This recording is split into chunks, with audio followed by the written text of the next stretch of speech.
नमस्कार, रसस्वादमध्ये आपलं स्वागत आहे। आज आपण बघणार आहोत लाल भोपळ्याचा भाजीचा प्रकार दुसरा। या अगोदर मी एक भाजीचा प्रकार दाखवला आहे, त्याची लिंक तुम्हाला खाली मिळेल। या भाजीचं साहित्य आपण बघूया। हा लाल भोपळा आहे, हा गावावरून आणलेला आहे। यातला मी अर्धा किलो काढून घेणार आहे। लाल भोपळा कापून धुवून घेतला आहे। एक मीडियम कांदा बारीक चिरलेला, कोथिंबीर, थोडीशी हळद, पाव चमचा राई, 2 मोठे चमचे मालवणी लाल मसाला, चवीनुसार मीठ, पाव चमचा जिरे, 2 चमचे भाजलेले सुक्या खोबऱ्याची पावडर। आता आपण करायला घेऊया। एक मोठा चमचा तेल तापलं आहे, राई घालूया, जिरे,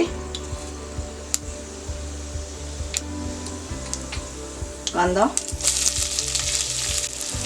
चिमूटभर मीठ घालूया,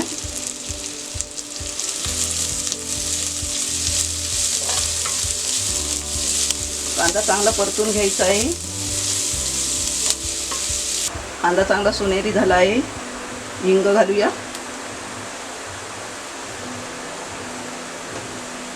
थोडीशी कोथिंबीर,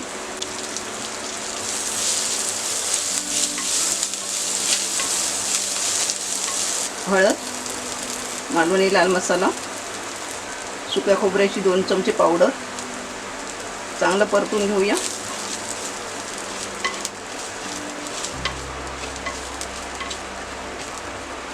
आता भोपळा घालून घेऊया।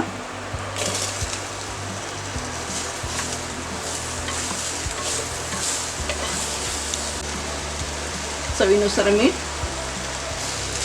चांगलं परतून घेऊया।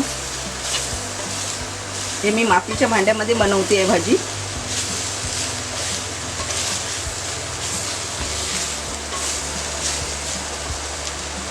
एक वाटीभर पाणी आपण घालणार आहोत।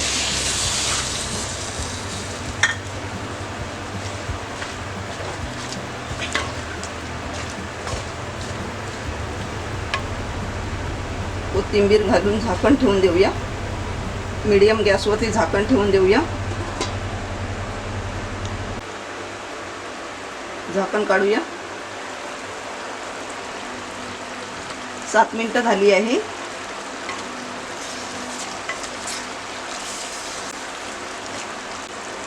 अजून 2 चमचे छोटे पाणी घालूया। आता झाकण ठेवून मंद आचेवर ठेवूया। झाकण काढूया। मंद आचेवर 7 ते 8 मिनिटं झाली आहे।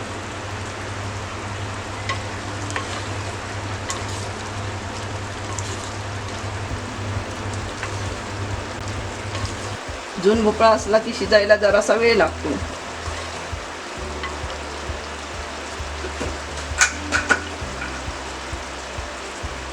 शिजत आला आहे। परत 2 मिनिटं झाकण ठेवून देऊया। मंद आचेवर 3 ते 4 मिनिटं झाली आहे। झाकण काढूया।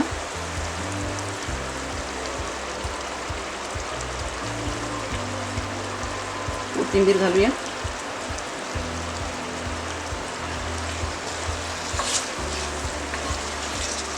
भाजी आता चांगली शिजली आहे। गॅस बंद करूया।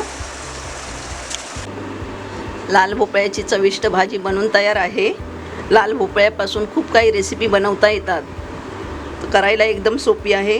अशा पद्धतीत तुम्ही करून बघा आणि मला सांगा। हा व्हिडिओ आवडला असेल तर लाईक करा आणि रसस्वादला सबस्क्राईब करा। धन्यवाद।